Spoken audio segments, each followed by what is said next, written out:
अस्सलाम वालेकुम, कैसे हैं आप सब। तो आज हम स्टार्ट करने जा रहे हैं एक्सरसाइज 6A का क्वेश्चन नंबर 4। तो मेरे पास ये बुक 2 है जिसको हम D2 भी बोलते हैं और उसका ये अपडेटेड 7th एडिशन यानी न्यू एडिशन मेरे पास मौजूद है। तो इस न्यू एडिशन का ये चैप्टर नंबर 6 चल रहा है। तो मैंने इस चैप्टर के नेम से एक सेपरेट प्लेलिस्ट बना दी है, उसका लिंक भी नीचे डिस्क्रिप्शन में दे दिया है ताकि आपको इस चैप्टर से रिलेटेड तमाम सोल्यूशंस एक ही जगह पर आसानी से मिल सकें। इसके अलावा आपको नीचे डिस्क्रिप्शन में मेरे सोशल अकाउंट यानी मेरी फेसबुक प्रोफाइल और मेरी इंस्टाग्राम प्रोफाइल का लिंक भी मिल जाएगा। आप इन्हीं अकाउंट्स के थ्रू अपने क्वेश्चंस को, सजेशंस को मुझ तक भी पहुंचा सकते हैं। तो आइए स्टार्ट कर लेते हैं क्वेश्चन नंबर 4 को। मैंने क्वेश्चन नंबर 4 की स्टेटमेंट और इन दोनों पार्ट्स को, ए और बी पार्ट्स को नीचे नोट डाउन कर लिए। हम वहीं से इसकी स्टेटमेंट को समझेंगे, रीड करेंगे और स्टेप बाय स्टेप इन दोनों पार्ट्स को इसी वीडियो में सॉल्व करेंगे। तो आइए स्टार्ट कर लेते हैं। तो अब आपको सामने स्क्रीन पर क्वेश्चन नंबर 4 की स्टेटमेंट भी लिखी हुई नजर आ रही है, नीचे दोनों पार्ट्स भी लिखे हुए नजर आ रहे हैं। पहले स्टेटमेंट को रीड कर लेते हैं। तो स्टेटमेंट में लिखा हुआ है expand and simplify each of the following expressions, यानी आपको कहा जा रहा है कि क्वेश्चन नंबर 4 के दोनों पार्ट्स में जो आपको एक्सप्रेशंस दी गई हैं आपने उनको एक्सपैंड भी और सिंप्लीफाई भी करके दिखाना है। एक्सपैंड का मतलब होता है ब्रैकेट्स को हटाना, ब्रैकेट्स को रिमूव करना ही उनकी एक्सपेंशन कहलाती है। तो आपको ए और बी पार्ट में जो ब्रैकेट्स नजर आएंगी आपने उनको रिमूव करना है, वही उनकी एक्सपेंशन हो जाएगी। और जब आप उनको एक्सपैंड कर चुके होंगे यानी ब्रैकेट्स को हटा चुके होंगे तो उसके बाद आपने सिंप्लीफिकेशन भी करनी है। सिंप्लीफिकेशन का मतलब होता है जो टर्म्स ऐड हो सकती हैं ऐड कर लें, सब्ट्रैक्ट हो सकती है सब्ट्रैक्ट कर लें, इसी तरीके से मल्टीप्लाई डिवाइड हो सकती है तो वो भी कर लें और अपने आंसर को, अपने एक्सप्रेशंस को मजीद सिंपलर फॉर्म में रिप्रेजेंट करें, वही उसकी सिंप्लीफिकेशन कहलाती है। तो आपने इन दोनों पार्ट्स में एक्सपेंशन भी करनी है और सिंप्लीफिकेशन भी करनी है। तो आइए स्टार्ट कर लेते हैं पार्ट नंबर ए से। आपको पार्ट नंबर ए ऊपर भी लिखा हुआ नजर आ रहा है, मैं उसको नीचे सेपरेटली भी नोट डाउन करने लगा हूं। तो ए पार्ट है हमारे पास, इसमें लिखा हुआ है y माइनस 2/3, आगे राउंड ब्रैकेट्स हैं और उसके अंदर लिखा हुआ है 9x माइनस 3y और राउंड ब्रैकेट्स क्लोज, इनको हम राउंड ब्रैकेट्स बोलते हैं, जो 9x माइनस 3y के दोनों तरफ आपको लगी हुई नजर आ रही हैं। तो जब भी आपके पास एक्सप्रेशन आए जिसमें ब्रैकेट्स इन्वॉल्व हों, सबसे पहले ब्रैकेट्स को हम कंसीडर करते हैं। हमारी इस एक्सप्रेशन में जस्ट एक ही ब्रैकेट इन्वॉल्व है जिसको हम राउंड ब्रैकेट्स बोलते हैं। तो आपने सबसे पहले इस राउंड ब्रैकेट्स को यहाँ से हटाना है, या आप यूँ कह लें इन ब्रैकेट्स की एक्सपेंशन करनी है, तभी जाकर आपका क्वेश्चन मजीद सिंप्लीफिकेशन की तरफ बढ़ सकेगा। तो जब भी आपने राउंड ब्रैकेट्स हटानी होती है, आप देखते हैं उसके बाहर कोई नंबर मल्टीप्लाई तो नहीं हो रहा। अगर उसके बाहर कोई नंबर मल्टीप्लाई हो रहा है तो आपने उस नंबर को अंदर लिखी हुई तमाम टर्म से मल्टीप्लाई कर देना होता है और ब्रैकेट्स को हटा देना होता है। इस तरीके से उसकी एक्सपेंशन होती है। क्योंकि यहाँ पे इस पूरी राउंड ब्रैकेट्स के ऊपर कोई होल पार तो है नहीं, तो इसलिए यहाँ पे कोई फॉर्मूला वगैरह तो नहीं लगेगा। तो जस्ट यही केस बनता है कि जो इसके बाहर नंबर या फ्रैक्शन लिखी हुई है उसको अंदर लिखी हुई टर्म से मल्टीप्लाई कर दें और ब्रैकेट्स को हटा दें। तो आप देख सकते हैं इस राउंड ब्रैकेट के बाहर लिखा हुआ है -2/3, यानी आप जब राउंड ब्रैकेट हटाएंगे तो -2/3 को मल्टीप्लाई करवाएंगे 9x से भी और इसी -2/3 को मल्टीप्लाई करवाएंगे अगली टर्म यानी -3y से भी। तो आइए स्टार्ट करते हैं। तो सबसे पहले इक्वलिटी का साइन, आप इस y को as it is note down करेंगे। अब यहां पर आपने समझना है, तो देखिए ये जो फ्रैक्शन है बाहर 2/3 ये नेगेटिव साइन के साथ है। जब भी राउंड ब्रैकेट्स के बाहर कोई भी नंबर या फ्रैक्शन लिखी हो और उसके पीछे नेगेटिव साइन हो तो याद रखिएगा राउंड ब्रैकेट्स के अंदर जो टर्म्स लिखी हुई हैं जिनके साथ आप इस -2/3 को मल्टीप्लाई करवाने जा रहे हैं उनके साइन चेंज होंगे। जिस तरह 9x के पीछे कोई साइन नहीं है, आप इसको पॉजिटिव कंसिडर कर लें तो ये इस बाहर नेगेटिव की वजह से माइनस हो जाएगा, क्योंकि प्लस माइनस क्या होता है माइनस।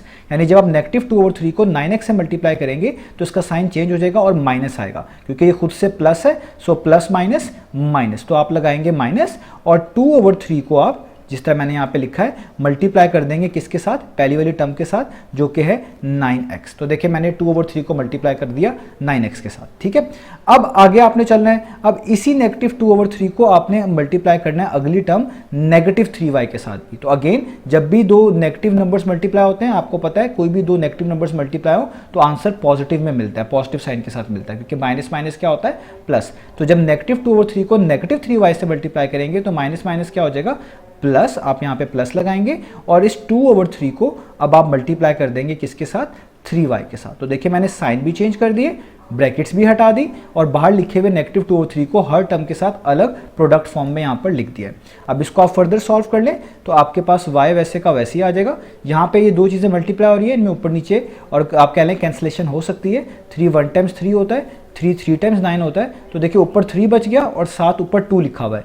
जब भी कैंसलेशन आप कर लें तो आप ऊपर वाली चीज़ को सामने फ्रैक्शन जो लिखी होती है उसके ऊपर वाले नंबर से यानी न्यूमरेटर से मल्टीप्लाई करके लिख सकते हैं अगर मजीद कैंसलेशन ना हो रही हो। तो जब आपने 3 1 टाइम्स 3 3 टाइम्स 9 कर दिया है तो अब मजीद कैंसलेशन तो नहीं होती, तो इस 3 को इस वाले 2 से मल्टीप्लाई करके लिख दें। तो माइनस का साइन वैसे ही, तो 3 2 टाइम्स कितना होता है 6, और ये वाला जो x था ये 7 वैसे का वैसे आ जाएगा, यानी ये भी एक तरह का 6 के साथ x मल्टीप्लाई हो जाएगा, तो ये हो जाएगा 6x। आगे भी ऐसे करें तो देखें यहाँ पे 3 3 से कैंसिल, प्लस का साइन वैसे ही, तो 2 बचा और ऊपर y बचा, तो 2 को y से मल्टीप्लाई करें तो कितना होता है 2y। तो ये हमने इसको यहाँ तक कर लिया। अब आप देखें, अब आपने एक्सपेंशन तो कर ली, ब्रैकेट्स हटा दी, अब सिंप्लीफिकेशन करनी है।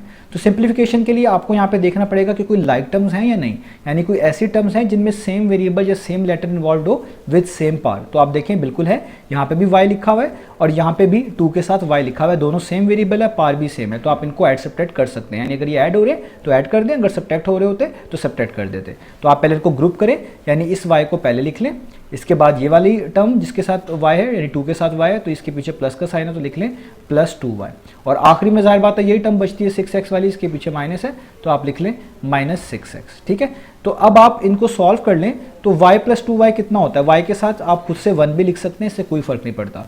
तो 1 प्लस 2 करना है यानी प्लस करना है, तो 1y प्लस 2y होता है 3y, तो आप लिख लें 1y प्लस 2y 3y, यूँ भी कह सकते थे 1 प्लस 2 3 y साथ वैसे ही, और आगे नेगेटिव 6x वैसे का वैसे।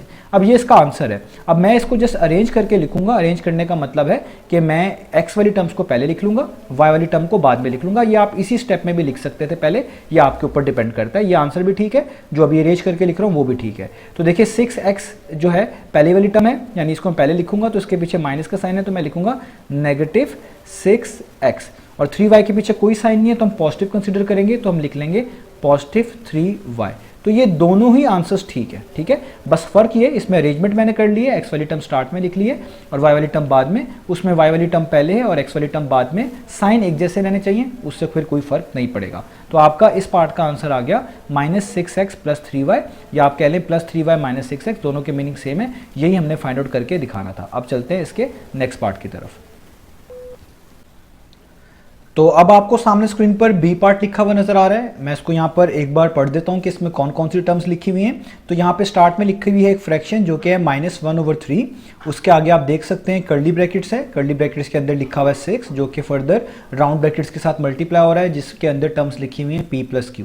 आगे माइनस का साइन है, फिर 3 है और 3 के बाद न्यू ब्रैकेट्स जिनको हम स्क्वायर ब्रैकेट्स बोलते हैं वो स्टार्ट हो गई हैं। उसके अंदर p है, आगे -2 है जो कि मल्टीप्लाई हो रहा है फिर से राउंड ब्रैकेट्स के साथ, जिसके अंदर p - 3q लिखा हुआ है, और आगे आप देखें जो स्क्वायर ब्रैकेट 3 के बाद शुरू हुई थी वो यहाँ पे क्लोज कर दी गई है, और जो कर्ली ब्रैकेट बिल्कुल स्टार्ट में शुरू हुई थी 6 से पहले वो यहाँ पर क्लोज कर दी गई है। तो इस क्वेश्चन में 3 डिफरेंट ब्रैकेट्स इन्वॉल्व हैं। एक का नाम कर्ली ब्रैकेट्स है जो बिल्कुल स्टार्ट में लगी हुई थी, आपको बताएंगे साथ साथ, एक का नाम राउंड ब्रैकेट्स हैं जो आप अंदर देख रहे हैं, और एक का नाम स्क्वायर ब्रैकेट्स हैं जो कुछ इस तरह की होती है, वो आपको -3 के आगे और यहाँ पर क्लोज होती हुई नजर आ रही हैं।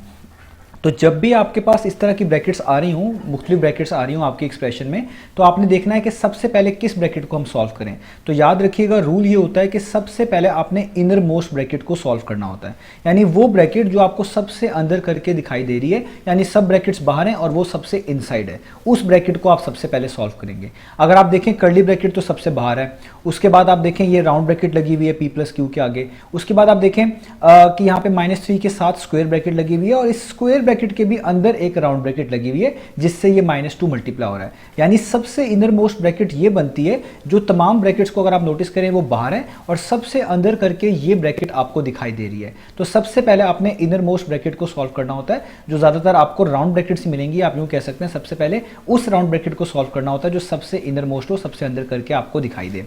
अब आपको राउंड ब्रैकेट सॉल्व करना आती हैं। राउंड ब्रैकेट्स को जब हम हटाते हैं तो उसके बाहर जो नंबर लिखा होता है उसको अंदर लिखी हुई टर्म्स के साथ मल्टीप्लाई करवा देते हैं। अब यहाँ पर इशू ये है कि जब आप इन ब्रैकेट्स को हटाएंगे तो जो ब्रैकेट्स बाहर लगी हुई हैं वो चेंज करनी पड़ती हैं। तो आप कुछ चीज़ें यहाँ पे समझ लें ताकि जब मैं यहाँ पे कर रहा हूँ चीज़ों को सॉल्व तो आपके लिए और भी आसानी हो जाए। तो अगर आप देखेंगे स्क्वायर ब्रैकेट कहीं पे लगी हुई है, और वो इसलिए अक्सर औकात लगी होती है कि उसके अंदर राउंड ब्रैकेट्स इन्वॉल्व होती है। जैसे आप देखें यहाँ पर कि -3 के आगे स्क्वायर ब्रैकेट्स लगी हुई हैं, क्योंकि उसके अंदर आप देख सकते हैं एक राउंड ब्रैकेट इन्वॉल्व है। तो जब हम अंदर वाली राउंड ब्रैकेट को एक्सपेंड कर लेंगे, खत्म कर लेंगे, तो स्क्वायर की जगह पे क्या आ जाएगी, राउंड ब्रैकेट, यानी आप स्क्वायर को हटाकर क्या कर देंगे, राउंड ब्रैकेट कर देंगे। अब इशू ये है कि जब आप स्क्वायर को राउंड बना देंगे तो इन सब के बाहर आप देख सकते हैं कर्ली ब्रैकेट्स भी लगी हुई है। कर्ली ब्रैकेट्स बाहर इसलिए लगी होती है जब अंदर डिफरेंट ब्रैकेट्स हों, यानी अंदर राउंड भी हों और स्क्वायर भी हों। तो अगर आप देखें आपने स्क्वायर खत्म कर दी और सिर्फ राउंड लगा दी, तो बाहर तो सिर्फ फिर आपको कर्ली लगाने की जरूरत नहीं है, क्योंकि कर्ली तो तब यूज करते हैं जब अंदर डिफरेंट ब्रैकेट्स हों, लाइक अंदर स्क्वायर भी हो, अंदर राउंड भी हो। तो जब आपके पास अंदर सिर्फ राउंड ब्रैकेट बच रही हो तो फिर बाहर कर्ली नहीं आएगी, बल्कि बाहर क्या आएगी, स्क्वायर ब्रैकेट आएगी, क्योंकि राउंड और स्क्वायर को हम इस तरीके से मैच करके चीज़ों को यूज़ करते हैं। तो ये चीज़ों का आपने ख्याल रखना है। तो स्टार्ट करते हैं यहाँ पर। तो मैं यहाँ पे लिखूंगा सबसे पहले -1/3 को वैसे का वैसे ही। अब आपको पता है कि आपने इस वाली ब्रैकेट को पहले सॉल्व करना है, इस वाली राउंड ब्रैकेट को सॉल्व करना है, जिसकी वजह से इस 3 के आगे जो ये स्क्वायर ब्रैकेट्स हैं ये क्या बन जाएंगी, राउंड बन जाएंगी। तो जब ये राउंड बनेगी, 6 के आगे पहले से राउंड है, तो इसका मतलब है बाहर कर्ली ब्रैकेट्स लगाने की जरूरत नहीं है, बाहर आपको क्या लगानी पड़ेगी, एक स्क्वायर ब्रैकेट लगानी पड़ेगी, क्योंकि स्क्वायर ब्रैकेट्स के अंदर सिर्फ राउंड ब्रैकेट्स होती हैं। जब आप अंदर राउंड ब्रैकेट सारी कर रहे हैं तो बाहर फिर कर्ली नहीं बल्कि स्क्वायर ब्रैकेट का यूज करना है, इसलिए मैंने यहाँ पे देखें स्क्वायर ब्रैकेट का यूज किया है। आगे आप 6 को वैसे ही लिखेंगे, आगे इसके आगे p + q को भी अभी आप वैसे का वैसे उतारेंगे, यहाँ पे -3 भी वैसे का वैसे उतारेंगे। अब आप क्योंकि अंदर वाली ब्रैकेट्स को सॉल्व करने जा रहे हैं, तो जब स्क्वायर ब्रैकेट्स के अंदर सारी राउंड ब्रैकेट्स जो हैं वो आप सॉल्व कर लेते हैं, तो बाहर स्क्वायर की जगह पे भी क्या आ जाती है, राउंड ब्रैकेट्स आ जाती है। यानी अब आप यहाँ पे क्या यूज करेंगे, राउंड ब्रैकेट, और उसके अंदर आप p को वैसे ही लिखेंगे। और यहाँ पे अब आपको चीजें पता है, जब भी आप राउंड ब्रैकेट्स हटाते हैं तो जो बाहर लिखा हुआ नंबर है वो अंदर लिखी हुई टर्म्स के साथ मल्टीप्लाई होता है, और अगर अंदर जो बाहर लिखा हुआ नंबर है उसके पीछे माइनस का साइन हो तो अंदर साइन भी चेंज होता है। तो p के पीछे कोई साइन नहीं है, यानी प्लस का है, और बाहर -2 है, सो प्लस माइनस क्या हो जाएगा, माइनस, या यूं भी कह सकते हैं जब -2 को p से मल्टीप्लाई करेंगे तो ये हो जाएगा -2p, यहाँ पे माइनस का साइन आएगा। अब इसी तरीके से आगे आप देखें, जब आप -2 को -3q से करेंगे तो माइनस माइनस क्या होता है, प्लस, तो आप यहाँ पे प्लस लिखेंगे, मल्टीप्लिकेशन केस में जो साइन बनता है वो लिखते हैं, और 2 को 3q से मल्टीप्लाई कर देंगे। 2 को पहले 3 से कर दें, वो होता है 6, और q साथ वैसे लिख दें। तो आप यूँ कह सकते हैं कि -2 को जब -3q से मल्टीप्लाई किया जाएगा तो +6q आएगा। अब यहाँ पे जो ये राउंड ब्रैकेट स्टार्ट की थी इसको यहाँ पे क्लोज करें। अब क्योंकि सबसे बाहर सिर्फ स्क्वायर ब्रैकेट है तो आपने इसलिए यहाँ पे स्क्वायर ब्रैकेट को ही क्लोज करना है। तो ये याद रखिएगा, जब अंदर राउंड ब्रैकेट्स हो तो सबसे बाहर स्क्वायर ब्रैकेट्स होनी चाहिए, कर्ली नहीं होंगी, इसीलिए मैंने बाहर कर्ली से हटाकर ये स्क्वायर ब्रैकेट्स लगा दिए। अब आप देखिए अगले स्टेप में फिर से ब्रैकेट्स का चेंज आएगा। अब यहाँ पे आप -1/3 कर लें, और अभी हम पहले सिंप्लीफिकेशन कर लेते हैं, फिर ब्रैकेट्स को चेंज करेंगे। तो अभी मैं ये जो स्क्वायर ब्रैकेट है ये वैसे लिख रहा हूँ, 6 को वैसे लिख रहा हूँ, यहाँ पे जो उसके अंदर p + q है इसको भी वैसे लिख रहा हूँ, -3 को भी वैसे लिख रहा हूँ। इधर पहले मैं सॉल्व करूंगा, आप देख सकते हैं ये p - 2p सॉल्व हो सकता है, p के साथ कुछ नहीं लिखा हुआ, आप 1 लिख सकते हैं, यानी +1p - 2p है। तो प्लस माइनस क्या होता है, माइनस। तो एडिशन सब्ट्रैक्शन के केस में जो साइन बनता है वो करना होता है, यानी प्लस माइनस, माइनस बना है तो माइनस करना है। तो आसान तरीका ये है कि आप 2 में से 1 माइनस कर दें, 2 में से 1 माइनस करें, कितना आता है, 1, p तो साथ वैसे ही आएगा, और साइन बड़ी वैल्यू का आता है एडिशन सब्ट्रैक्शन के केस में। तो 1p और 2p में 2p बड़ा है, 2 के पीछे माइनस है, तो यहाँ पे क्या लगाएं, माइनस, यानी 1p - 2p कितना होता है, -1p। आगे +6q को आप वैसे का वैसे लिखेंगे, ये राउंड ब्रैकेट वैसे की वैसे, क्योंकि अभी ओपन नहीं हुई है ये राउंड ब्रैकेट, और यहाँ पे ये स्क्वायर ब्रैकेट क्लोज वैसे की वैसे। अब आगे चलते हैं। अब देखें इस स्टेप में आपने इन राउंड ब्रैकेट्स को भी ओपन कर देना है, क्योंकि अब और कोई हमारे पास गुंजाइश नहीं है चीज़ों को मैनेज करने की। अब आपको ये राउंड ब्रैकेट्स भी एक्सपेंड करनी पड़ेंगी। तो जब अंदर राउंड ब्रैकेट्स भी आप खत्म कर रहे हो, तो मैंने आपको बताया था, तो फिर बाहर स्क्वायर ब्रैकेट्स भी नहीं आएंगी, फिर जस्ट राउंड लगानी पड़ेंगी। मैंने आपको इस स्टेप में बताया था कि अगर अंदर से सारी राउंड ब्रैकेट्स खत्म हो जाए तो बाहर लिखी हुई स्क्वायर ब्रैकेट्स को भी राउंड ब्रैकेट्स में कन्वर्ट कर देते हैं। क्योंकि अब हम इस स्टेप में सारी राउंड ब्रैकेट्स अंदर लिखी हुई खत्म करने जा रहे हैं, तो जो बाहर स्क्वायर होंगी इनको राउंड बना देंगे। तो हम यहाँ पे लिखेंगे -1/3, इन स्क्वायर की जगह पे देखें मैं क्या लगाने लगा, राउंड। और अब अंदर सारी राउंड ब्रैकेट्स आपने ओपन कर देनी है, एक्सपेंड कर देनी है, और वो कैसे होंगी कि उनके बाहर जो नंबर लिखा हुआ है उसको अंदर लिखी हुई टर्म्स के साथ मल्टीप्लाई करवाते जाएं। जिस तरह आप देखें यहाँ पे p + q के बाहर 6 लिखा हुआ है, पॉजिटिव नंबर है, अंदर साइन चेंज नहीं होंगे, नेगेटिव होता तो साइन चेंज होते। तो जस्ट 6 को अंदर लिखी हुई तमाम टर्म्स के साथ मल्टीप्लाई करते जाएं। तो 6 पहले p से मल्टीप्लाई होगा तो कितना हो जाएगा, 6p, 6 बाद में +q के साथ मल्टीप्लाई होगा तो कितना हो जाएगा, 6q। तो यहाँ पे देखें ब्रैकेट्स ओपन कर दी।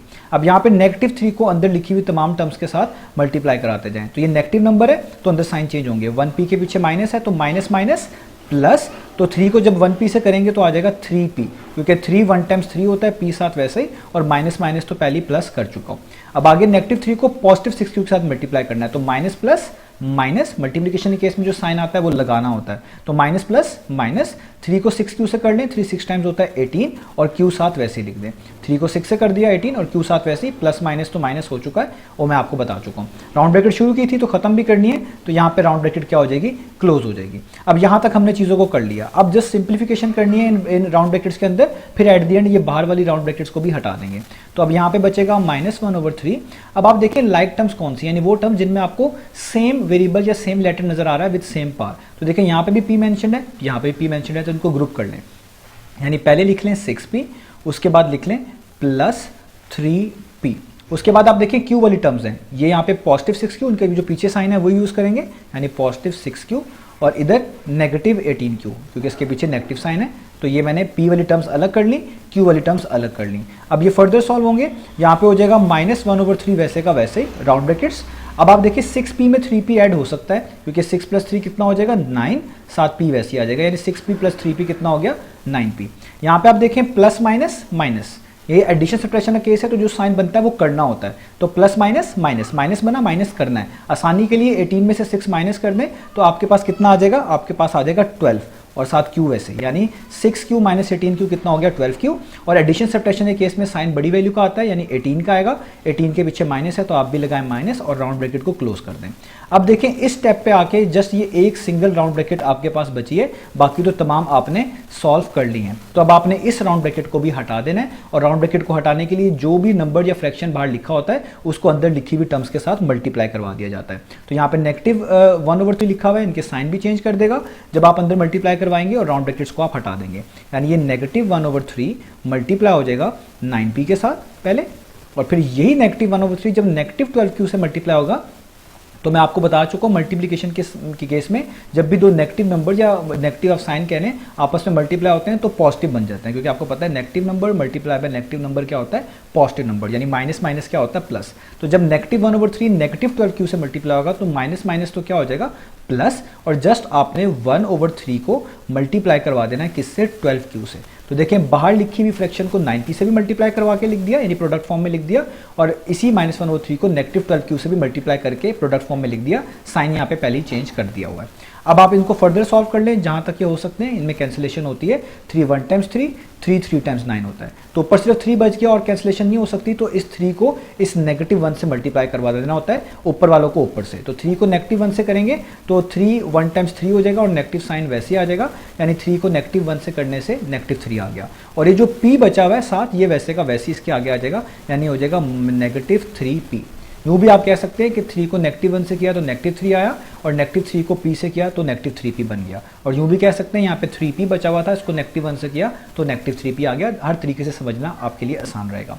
आगे प्लस का साइन तो वैसे का वैसे, यहाँ पे 3 1 टाइम्स 3 होता है, 3 4 टाइम्स 12 होता है, तो यहाँ पे ऊपर 4 बचा और साथ q बचा, यानी 4q को आप एक तरह का 1 से मल्टीप्लाई कर दें, या यूँ कह लें पहले 4 को 1 से कर लें 4 आ जाएगा, q साथ वैसे ही लिख दें तो 4q आ जाएगा। और यूँ भी कह सकते हैं ये 4q है, 4q को जब भी 1 से मल्टीप्लाई करेंगे तो 4q आएगा, किसी भी चीज़ को 1 से मल्टीप्लाई करने से कोई भी फर्क नहीं पड़ता। तो 4 को या आप कह लें 4q को जब आप 1 से करेंगे तो आपके पास आ जाएगा यहाँ पर फाइनली 4q, 4 बचा हुआ था, q बचा हुआ था, 1 से मल्टीप्लाई करके क्या आ गया 4q। तो यही आपका फाइनल आंसर है जो कि है -3p + 4q, जो हमने फाइंड आउट करके दिखाना था। तो उम्मीद है आपको इसके तमाम स्टेप्स समझ आए होंगे। मैंने आपको ब्रैकेट्स के हवाले से बताया है, हो सकता है आपको ये क्वेश्चन एक बार दोबारा देखना पड़े समझने के लिए, ताकि आपके लिए अंडरस्टैंडिंग और भी अच्छी हो जाए। तो इन ब्रैकेट्स का आपने ख्याल रखना है ताकि आपके आंसर्स बिल्कुल ठीक रहें। तो हमारा फाइनल आंसर आ गया -3p + 4q, यही हमने फाइंड आउट करके दिखाना था।